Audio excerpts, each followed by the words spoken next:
உங்களுக்கு ஒரு கதை சொல்ல போறேன். ஒரு ஊர்ல ஒரு பெரிய காடு இருந்துச்சாம். இந்த காட்டுல நிறைய மரம் இருந்துச்சாம். மரத்துல நிறைய குருவி கிளி எல்லாமே இருந்துச்சாம். அப்போ அதனால ஒரு ஒரு பறவை சொல்லிச்சுன்னா, இந்த மரத்துல ஏதோ பிரச்சனை மணிக்கு வேற மரத்துக்கு போயிடலாம் அப்படின்னு சொல்லிட்டான்.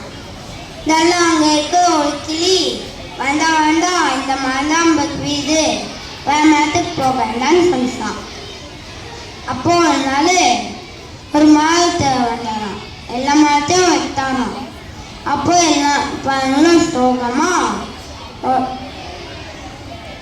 சோகமா போயிட்டு இருந்துச்சான். அப்போ அதனால